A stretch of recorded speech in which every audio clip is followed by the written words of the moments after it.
Chemistry के online class में आप सभी लोगों का स्वागत है। आज हम लोग परमाणु का मॉडल पढ़ेंगे। परमाणु के मॉडल में आप जैसा कि कक्षा 10 में थॉम्सन का परमाणु मॉडल और रदरफोर्ड का परमाणु मॉडल पढ़ चुके हैं। यहाँ पर मैं और यदि आप थॉम्सन का परमाणु मॉडल और रदरफोर्ड का परमाणु मॉडल पढ़ना भी चाहते हैं तो आप क्या कर सकते हैं कि अपने बुक से, जो भी बुक आपके पास उपलब्ध हो उससे देख सकते हैं। इस साल 30% सिलेबस के अनुसार इसको माइनस कर दिया गया है। तो यहाँ पे हम लोग आज पढ़ेंगे बोर का परमाणु मॉडल। बोर का परमाणु मॉडल क्या है? Bohr's atomic model. तो बोर ने प्लांक के क्वांटम सिद्धांत के आधार पर, पिछले लेक्चर में आपको प्लांक का क्वांटम सिद्धांत बताया गया था। बोर ने प्लांक के क्वांटम सिद्धांत के आधार पर रदरफोर्ड के परमाणु मॉडल की कमियों को दूर करके परमाणु का एक मॉडल प्रस्तुत किया जिसे हम बोर का परमाणु मॉडल कहते हैं। तो बोर का परमाणु मॉडल है क्या कहता है? यह कहता है कि जैसे मान लिया कि परमाणु नाभिक होती है, प्लस होती है, तो परमाणु नाभिक के चारों ओर अनेक वृत्तीय कक्षाएं ऐसे संभव है। परमाणु होता है ना, परमाणु नाभिक के चारों ओर अनेक वृत्तीय कक्षाएं संभव है। जिसमें दूसरा पॉइंट क्या कह रहा है, इलेक्ट्रॉन जो होते हैं इन वृत्तीय कक्षाओं में चक्कर लगाते हैं। इलेक्ट्रॉन जो होते हैं क्या, इन वृत्तीय कक्षाओं में चक्कर लगाते हैं। दूसरा पॉइंट यह कह रहा, बोर्ड ध्यान से सुने ना, और नाभिक के चारों ओर अनेक ऐसे वृत्तीय कक्षाएं होती हैं। अब बनाते भी जाएंगे साथ साथ। इलेक्ट्रॉन जो होते हैं नाभिक के चारों ओर इन वृत्तीय कक्षाओं में चक्कर लगाते हैं। ठीक है ना। तीसरा पॉइंट उसी में क्या है, इन सभी वृत्तीय कक्षाओं में चक्कर नहीं लगाते। जैसे जो वृत्तीय कक्षाएं ऐसे बनाई गई है, इन सभी वृत्तीय कक्षाओं में इलेक्ट्रॉन चक्कर नहीं लगाते हैं, केवल एक निश्चित ऊर्जा के वृत्तीय कक्षा में चक्कर लगाते हैं। इलेक्ट्रॉन क्या होते हैं, इन सभी वृत्तीय कक्षाओं में चक्कर नहीं लगाते हैं, केवल एक निश्चित ऊर्जा। इलेक्ट्रॉन इन सभी वृत्तीय कक्षाओं में चक्कर नहीं लगाते हैं, केवल एक निश्चित ऊर्जा की वृत्तीय कक्षा में ही क्या करते हैं, चक्कर लगाते हैं। तो किसमें चक्कर लगाते हैं? जिनमें इनका कोणीय संवेग h/2 पाई का पूर्ण गुणित होता है, पूर्ण मल्टीपुल। मतलब इनका कोणीय संवेग जो मान लीजिए कि यह है, इलेक्ट्रॉन है तो h/2 पाई मतलब नाभिक होगा, तो पहले कक्षा के लिए क्या हो जाएगा, h/2 पाई मतलब 1h/2 पाई। दूसरे कक्षा के लिए क्या हो जाएगा, ये 2h/2 पाई। तीसरे कक्षा के लिए क्या हो जाएगा, यही 3h/2 पाई। इसी का पूर्ण गुणित होगा, मतलब मल्टीपुल होगा। ठीक है ना। तो क्या है इसमें संवेग क्या होता है, वैसे रेखीय संवेग आप पढ़े होंगे, m/v, द्रव्यमान इंटू रेखीय वेग। कोणीय संवेग होता है द्रव्यमान इंटू कोणीय वेग, तो कोणीय वेग v/r होता है, जैसे यहाँ पे दिखाया गया, देखेंगे।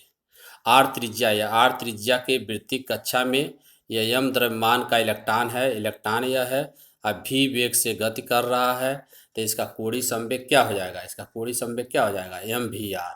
कोणीय संवेग क्या होगा, mvr।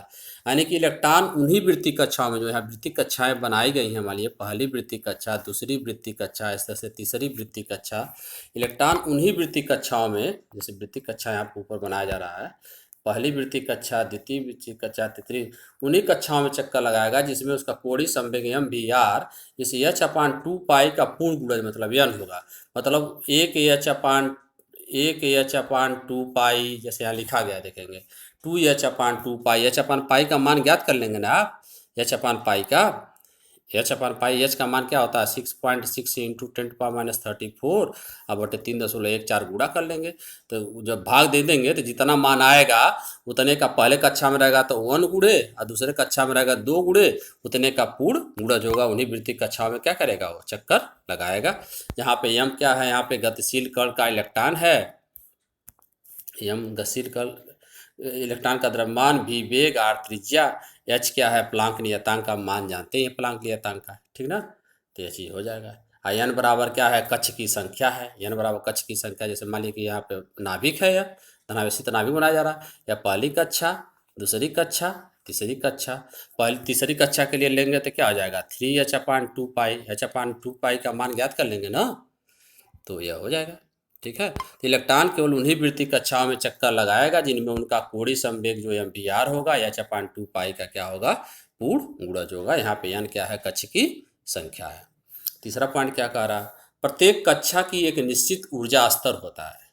प्रत्येक कक्षा की क्या होती है, जो यहाँ कक्षा बनाई जाती है, मान लीजिए नाभिक हो गया, या पहली कक्षा, दूसरी कक्षा, तीसरी कक्षा, ऐसे कक्षाएं बढ़ती जाएगी।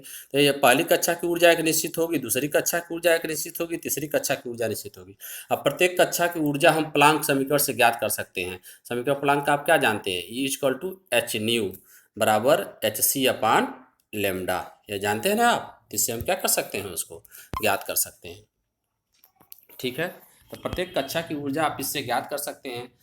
इसमें देखेंगे आप, प्रत्येक कक्षा की ऊर्जा क्या होती है, निश्चित होती है। तीसरा पॉइंट होती है निश्चित होती है। प्रत्येक कक्षा की ऊर्जा को हम क्या कर सकते हैं, उसको ऊर्जा स्तर कहते हैं। प्रत्येक कक्षा को क्या कहते हैं, इसको ऊर्जा स्तर कहते हैं। ठीक है, अब इसमें हम चौथा पॉइंट देखेंगे। चौथा पॉइंट आप पढ़ें, उसमें देखिए क्या लिखा है, इलेक्ट्रॉन इन कक्षाओं में बिना ऊर्जा का उत्सर्जन किए हुए घूमते रहते हैं। मतलब इलेक्ट्रॉन जो ये कक्षाएं होती हैं, देखेंगे जैसे ये नाभिक हुआ, प्लस नाभिक धनावेशित होता है, प्लस ये पहली कक्षा, दूसरी कक्षा, तीसरी कक्षा, ऐसे इन कक्षा में, मतलब इलेक्ट्रॉन यदि इस कक्षा में केवल पहली कक्षा में घूम रहा है तो इसमें घूमता रहेगा, न ही ऊर्जा का उत्सर्जन होगा, मतलब उसकी ऊर्जा में कभी उत्सर्जन नहीं होगा, अवशोषण नहीं होगा। जैसे कि रदरफोर्ड महादन प्रमाण नाभिक के स्थायित्व की व्याख्या करने में असफल रहा। पढ़े होंगे, इलेक्ट्रॉन घूमते घूमते ऊर्जा कम होते होते नाभिक में आकर क्या हो जाता था, गिर जाता। जैसे आप इलेक्ट्रॉन ऐसे पढ़े होंगे, इलेक्ट्रॉन ऐसे घूमते घूमते घूमते बीच में नाभिक होता है, उसमें आके क्या हो जाता है, वह गिर जाता है ऐसे। ठीक ना, यहाँ पर वो चीज़ नहीं है। यहाँ पे यह कहा जा रहा है कि नाभिक होगा तो नाभिक के चारों इलेक्ट्रॉन यदि एक कक्षा में घूमेगा, एक कक्षा में घूमते रहेगा, न ही उससे ऊर्जा का उत्सर्जन होगा, न ही ऊर्जा का ह्रास होगा इस कक्षा में। एक चीज़ आप जानेंगे, किसी भी परमाणु के बारे में आप जान लेंगे, आपको यह जानना है, किसी परमाणु नाभिक में जो नाभिक के नज़दीक कक्षा होती है उसमें इलेक्ट्रॉन की ऊर्जा सबसे कम होगी। जो नाभिक से जितने ही दूर कक्षा होती जाएगी उसमें इलेक्ट्रॉन की ऊर्जा क्या होती जाएगी, उतना ही कम होती, सॉरी उतना ही अधिक हो जाएगी। मतलब जो परमाणु नाभिक से जितना ही दूर होगा, जो इलेक्ट्रॉन नाभिक से जितना ही दूर होगा उसमें इलेक्ट्रॉन की ऊर्जा क्या होगी, उतना ही अधिक होगी। जो इलेक्ट्रॉन नाभिक से जितना, मतलब यानी कि प्रथम कक्षा में जो इलेक्ट्रॉन होगा, प्रथम कक्षा जो मैं यहाँ घेर रहा हूँ देखेंगे, इसमें इलेक्ट्रॉन की ऊर्जा सबसे कम होगी। इसके लिए जो अंतिम कक्षा होगा उसमें इलेक्ट्रॉन की ऊर्जा सबसे कम होगी। ध्यान से सुनना है आप ये चीज़।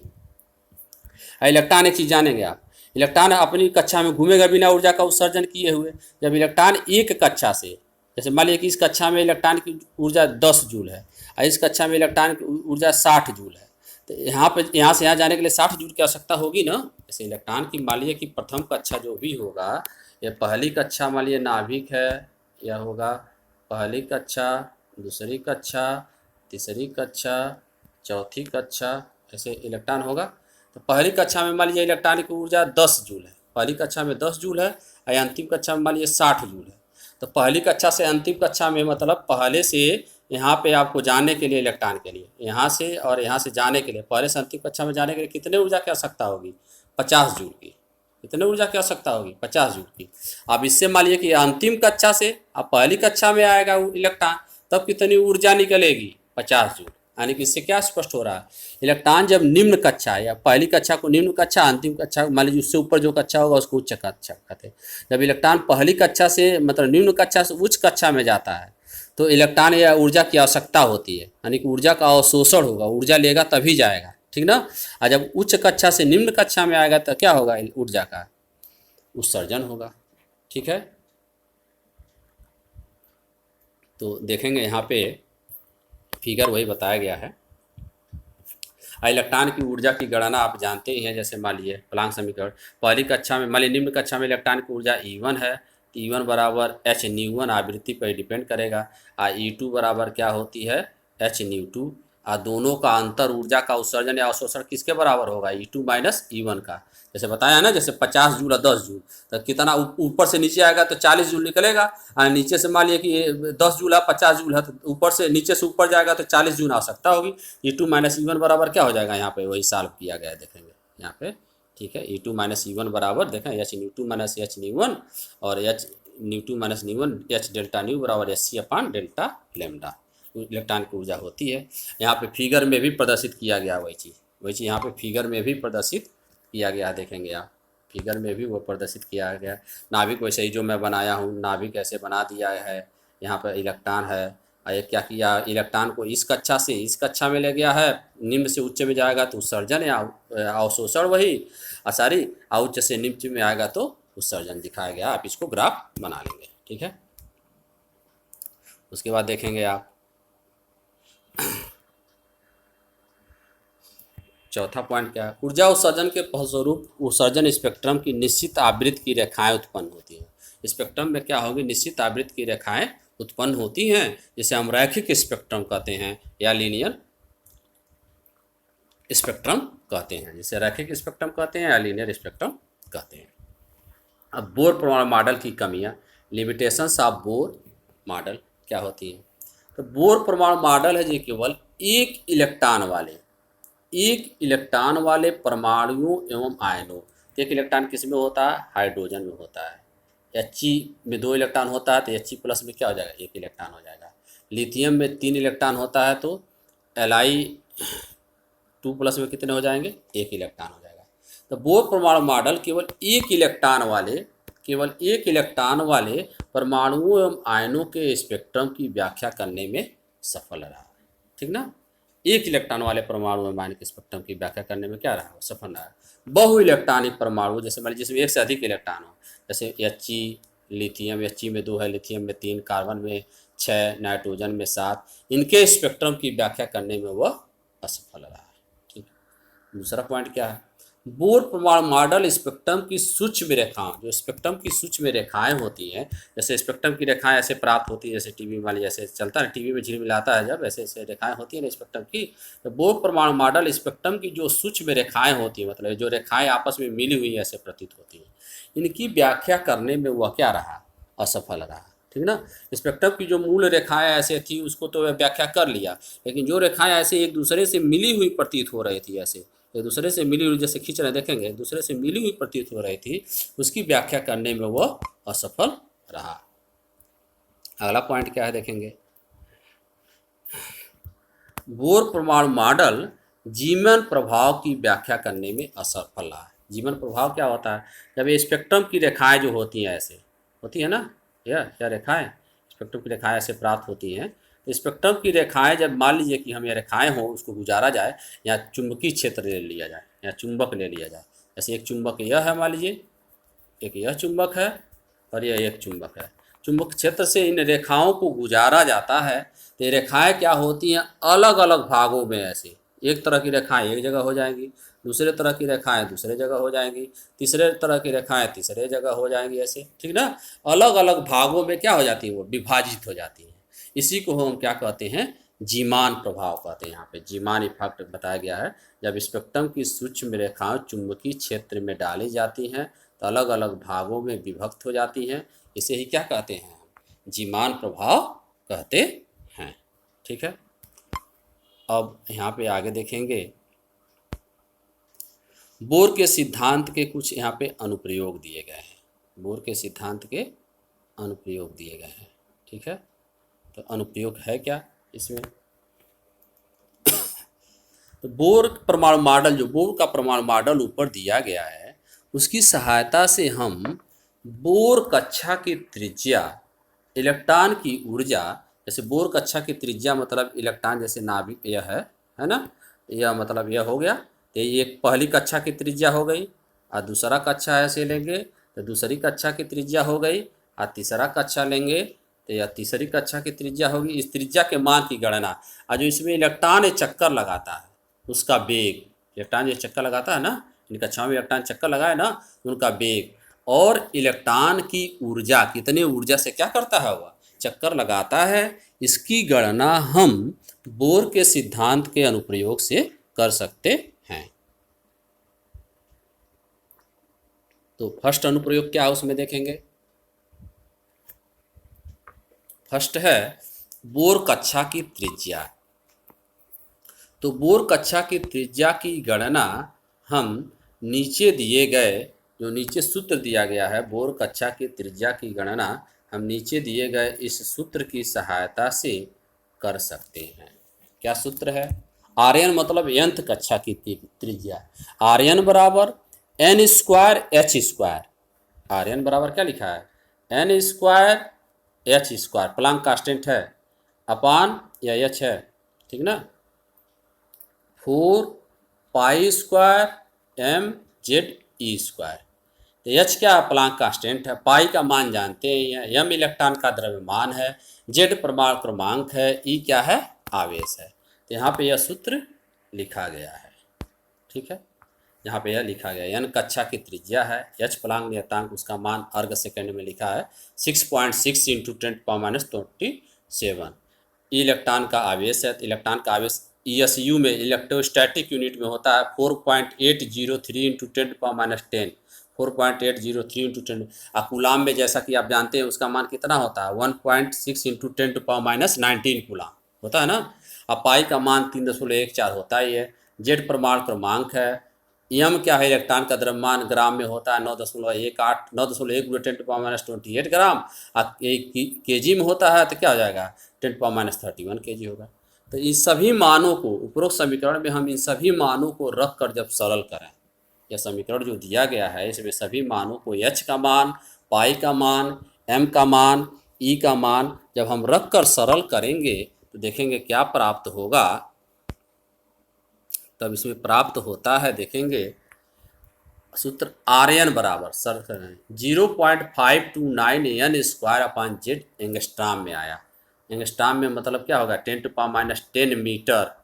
मतलब Rn बराबर आ गया ना, Rn बराबर 0.529 n square upon z angstrom आया। एंगस्ट्राम में मतलब 10⁻10 मीटर, सेंटीमीटर में करेंगे तो इंटू 10⁻8 हो जाएगा, ठीक ना।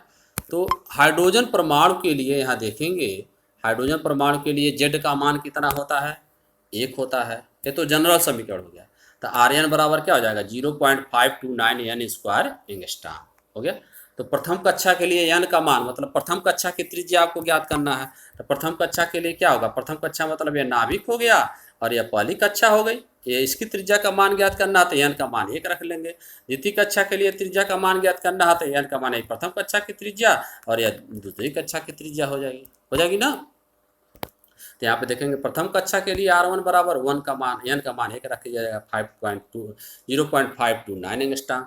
द्वितीय कक्षा के लिए एन का मान 2 रख दिया गया। द्वितीय कक्षा की त्रिज्या क्या हो जाएगी? 2.116 एंगस्ट्राम।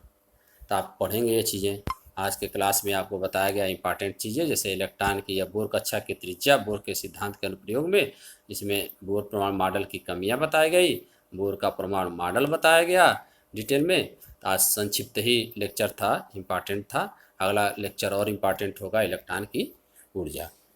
तो आप पीछे के क्या करेंगे इसको भी ध्यान से देखेंगे, और पीछे के लेक्चरों को भी देखने के लिए क्या करेंगे, यूट्यूब चैनल को, जो यूट्यूब लिंक है इस पर, इसको क्या करेंगे आप सब्सक्राइब कर लेंगे और लाइक कर लेंगे। तो आपको जो भी लेक्चर इस पर प्रेषित किया जाएगा, वीडियो डाला जाएगा, तो आपके पास वो पहुंच जाएगी। तो आज के क्लास में आप सभी लोगों का बहुत बहुत धन्यवाद।